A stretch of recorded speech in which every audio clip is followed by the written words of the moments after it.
मैंने सुना है कि एक गांव में एक बार एक आदमी को एक बड़ा पागलपन सवार हो गया। वह एक रास्ते से गुजर रहा था। भरी दोपहरी थी, अकेला रास्ता था, निर्जन था। तेजी से चल रहा था कि निर्जन में कोई डर न हो जाए। हालांकि डर वहां हो भी सकता है, जहां कोई और हो, जहां कोई भी नहीं है। वहां डर का क्या उपाय हो सकता है, लेकिन हम वहां बहुत डरते हैं जहां कोई भी नहीं होता है। असल में हम अपने से ही डरते हैं, और जब हम अकेले रह जाते हैं तो बहुत डर लगने लगता है।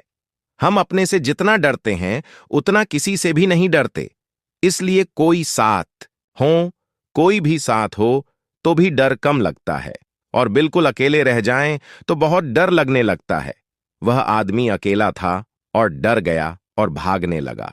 और सन्नाटा था, सुनसान था, दोपहर थी, कोई भी न था। जब वह तेजी से भागा तो उसे अपने ही पैरों की आवाज पीछे से आती हुई हुई मालूम पड़ी, और वह डरा कि शायद कोई पीछे है। फिर उसने डरे हुए चोरी की आंख से पीछे झांक कर देखा तो एक लंबी छाया उसका पीछा कर रही थी। वह उसकी अपनी ही छाया थी। लेकिन यह देखकर कि कोई लंबी छाया पीछे पड़ी हुई है, वह और भी तेजी से भागा। फिर वह आदमी कभी रुक नहीं सका मरने के पहले, क्योंकि वह जितनी तेजी से भागा, छाया उतनी ही तेजी से उसके पीछे भागी। फिर वह आदमी पागल हो गया। लेकिन पागलों को पूजने वाले भी मिल जाते हैं। जब वह गांव से भागता हुआ निकलता और लोग देखते कि वह भागा जा रहा है, तो लोग समझते कि वह बड़ी तपश्चर्या में रत है। वह कभी रुकता नहीं था। वह सिर्फ रात के अंधेरे में रुकता था, जब छाया खो जाती थी। तब वह सोचता था कि अब कोई पीछे नहीं है। सुबह हुई और वह भागना शुरू कर देता था। फिर तो बाद में उसने रात में भी रुकना बंद कर दिया।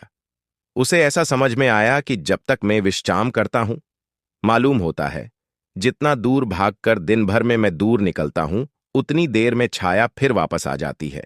सुबह फिर मेरे पीछे हो जाती है। तब उसने रात में भी रुकना बंद कर दिया।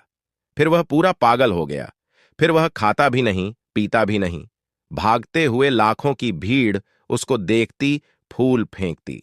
कोई राह चलते उसके हाथ में रोटी पकड़ा देता, कोई पानी पकड़ा देता।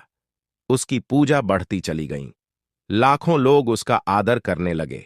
लेकिन वह आदमी पागल होता चला गया, और अंततः वह आदमी एक दिन गिरा और मर गया।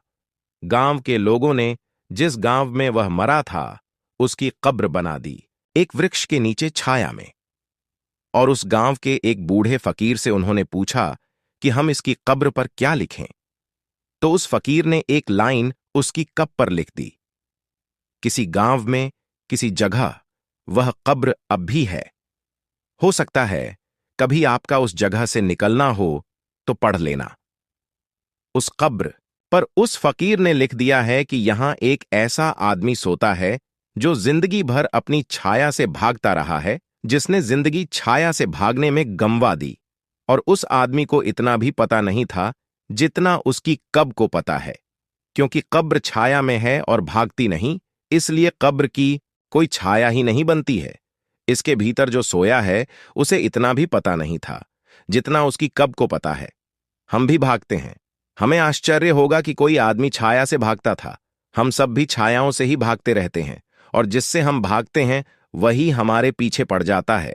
और जितनी तेजी से हम भागते हैं उसकी दौड़ भी उतनी ही तेज हो जाती है, क्योंकि वह हमारी ही छाया है। मृत्यु हमारी ही छाया है, और अगर हम उससे भागते रहे तो हम उसके सामने कभी खड़े होकर पहचान न पाएंगे कि वह क्या है। काश वह आदमी रुक जाता और पीछे लौट कर देख लेता, तो शायद अपने पर हंसता और कहता, कैसा पागल हूं, छाया से भागता हूं। ओशो।